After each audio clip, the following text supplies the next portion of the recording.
Now, let's go to item 13, which is petition 2198 by Piero Bruni on pollution of Lake Bolsena. Mr. Bruni is here. Where is he? Ecco. Yes, there you are. And I am happy to invite you to take the floor for 5 minutes.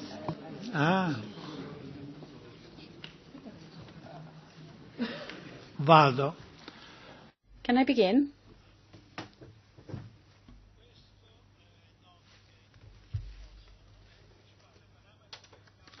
Phosphorus is the major element in causing eutrophication of lakes, and we've seen a big change between 2005 and 2017. We've got up to more than 16 micrograms, and this concentration within the lake corresponds to an increase of 75,000 kilos up to now 150,000 kilos.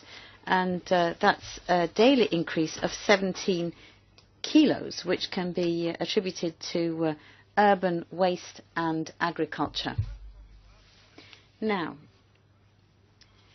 for the urban waste, what you can see now is that the various different municipalities around the Lake of Bolsena are linked up to a main collector, but there is no collector to the west. And so in that area, the waste ends up in the lake. And the collector actually carries the sludge to the purifier. And there are 20 pumping stations used in order to achieve that.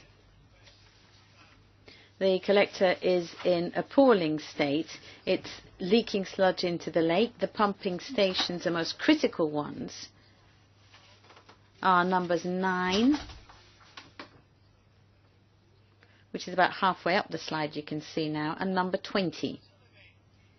Station 20 is outside the green area, the one which collects all of the sludge from the waste and then goes on to the purifier. You can't really see this slide very clearly, unfortunately, but top left you can see pumping station 20. It's actually not linked up to the collector, and so all of the liquid goes into the tributary, and you'll see that the amount of fluid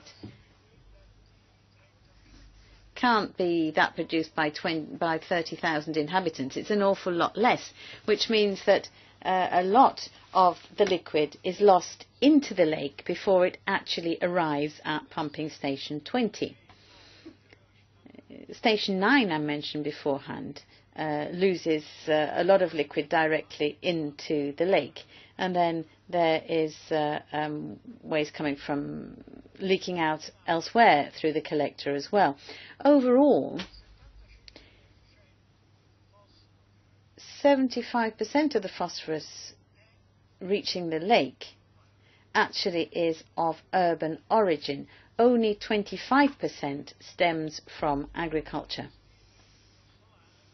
These are general estimates, but they reflect more or less the real situation.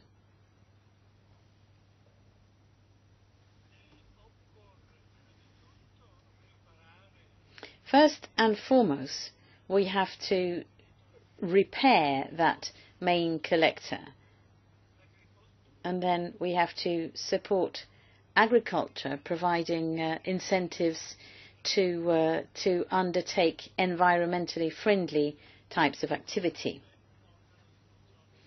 And we need an independent control and monitoring body.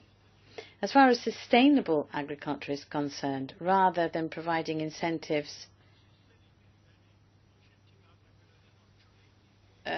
for sustainable forms of agriculture, we're seeing support for types of agriculture which are highly polluting for the lake. You can't see this very clearly either, but this slide reflects the history of what's happened in the lake. In 2009, we worked together to draw up a management plan for the lake of Bolsena, and that management plan indicated that phosphorus should not extend beyond 10 micrograms per litre. And it also said that we needed unified management of the lake. Now, that plan was approved by the province, but the region ignored it. In 2011, we collected 14,000 protest signatures, which were handed in, but people turned a deaf ear. In 2013, we then turned to the petitions committee. Then there was a break because there were elections, and therefore the presidency changed. And in 2015, we had our first audition, after which the chair of the current committee sent a letter to the Lazio region asking for total repairs to be conducted to the collector and for support to be given to sustainable agriculture. In 2016, the region issued a call for tenders for repair works, but it was only in 2017 that the contract was awarded. But basically, it was only in September then that the company... Very big time constraint today. If it would be possible for you to come to an end, and we will try to conclude on this item.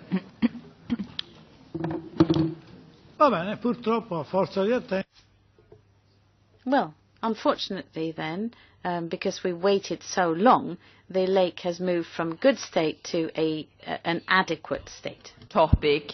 Everyone has looked into this before. I don't mean to be rude to you. I appreciate very much that you are here, but we have a long agenda and many petitioners, so we cannot continue longer.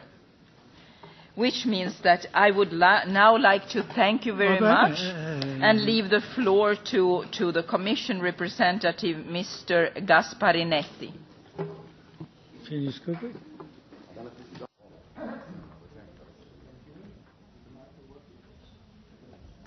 You need to put on the micro. Okay, my apologies. First of all, we would like to pay tribute to the outstanding work made by the petitioner, Mr. Bruni, by submitting new evidence and updating the file at a speed which is, of course, different from the reporting obligations of member states.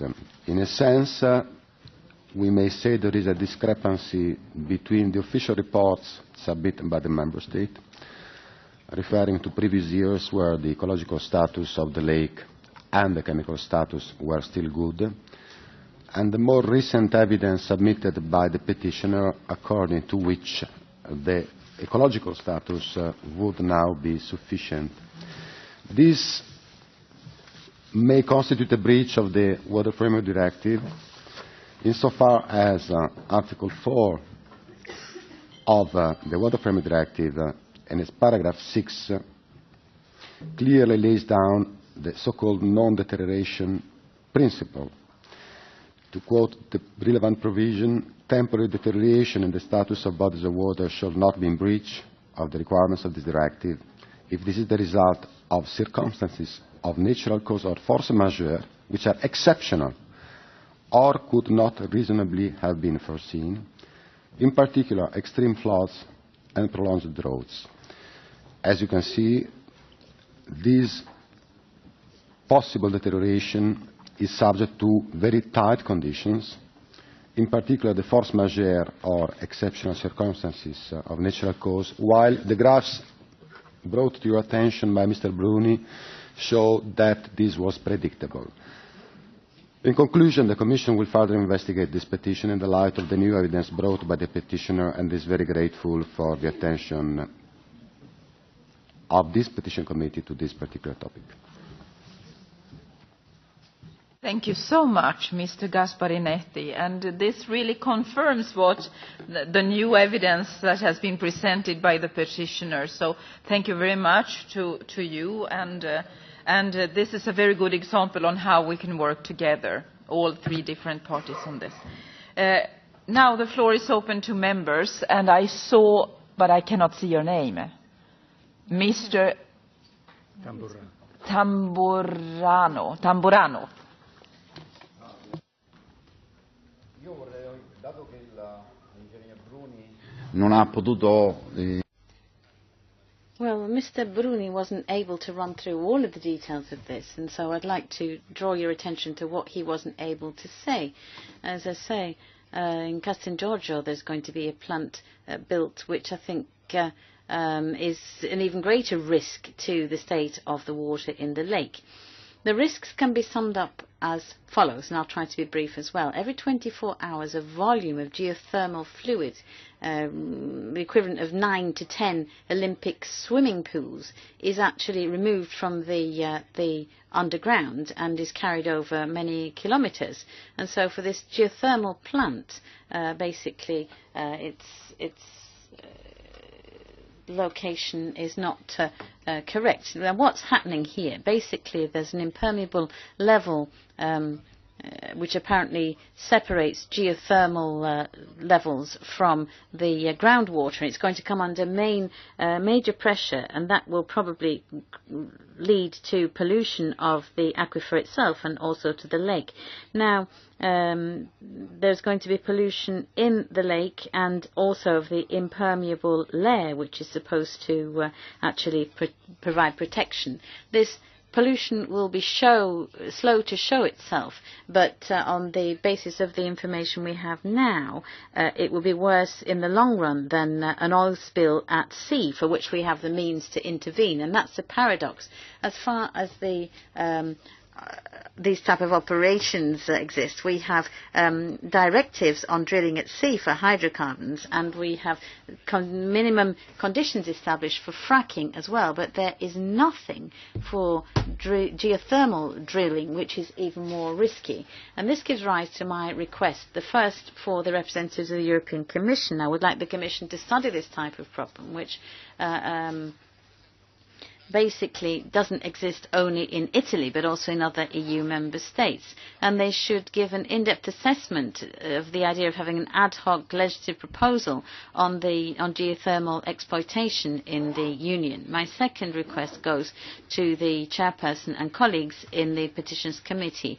And, basically the Italian authorities' attention should be drawn to the risks of the construction of this geothermal plant.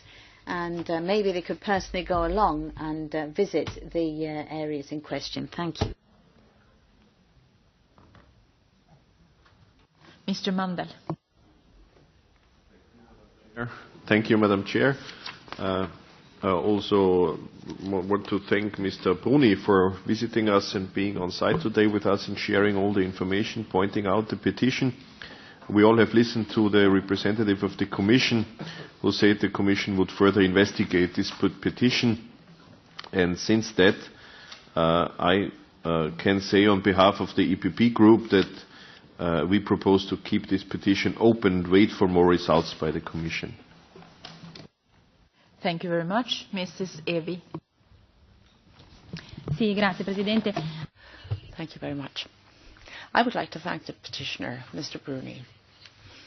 It's not the first time that he comes to this committee and he puts forward his petition, which clearly highlights one of the problems, of the different problems, not just the one in this petition, but other problems too raised by the petitioner on the Bolsena lake and the pollution of the waters of the Bolsena lake, but also the risks and dangers in the light of this type of activity, especially in the area of geothermal energy. This is a petition which needs to remain open. It gives us an opportunity to look into this in greater depth, and I'm very pleased to see that several colleagues are in favour of keeping this petition open.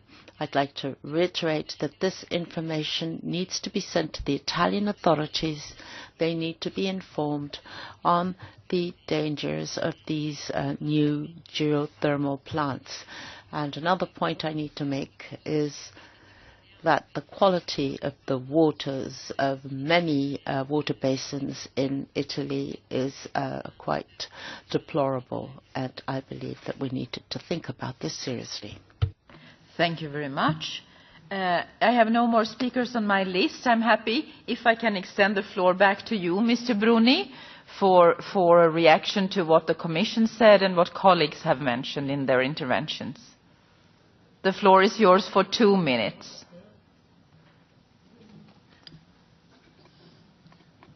Per aggiungere, suppongo qualcosa.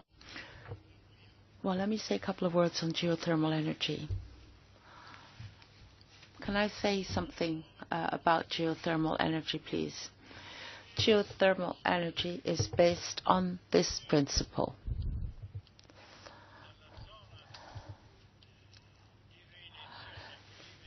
Here, on the right-hand side of this slide, you see that the fluid goes into the subsoil and then it is re-injected on the left-hand side of the slide. If circulation and the subsoil is not possible, then a disaster will happen. On the one hand, you have liquid and you create a depression and it is then accumulated, and these are very large quantities, thousands of tons. So if this happens for a period of 25 years, then this will be a serious disaster. Look at the demonstration here. There are faults, the Bolsena lake, and so many faults.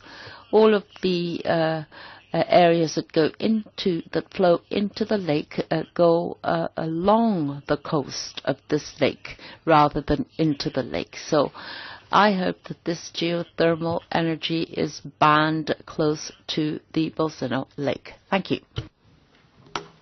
Thank you so much, Mr. Bruni, and thank you for bringing this awareness to the committee and also to the Commission.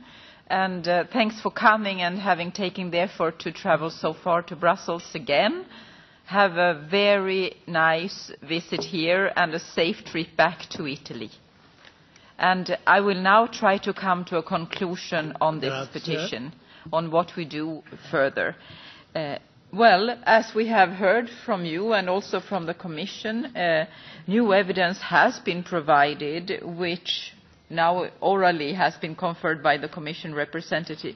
We need, though, to get this opinion and your position in writing. So I urge you to come back to us in writing with this. And we can also send this petition and the new information that we have to the ENVI committee, and in the future deal in a similar way with other petitions on the same topic, in other words, geothermal power points or other drilling projects, and handle it in parallel, in a similar way in those. Of course, it goes without saying that it stays open. So, can we do that? Good. Excellent.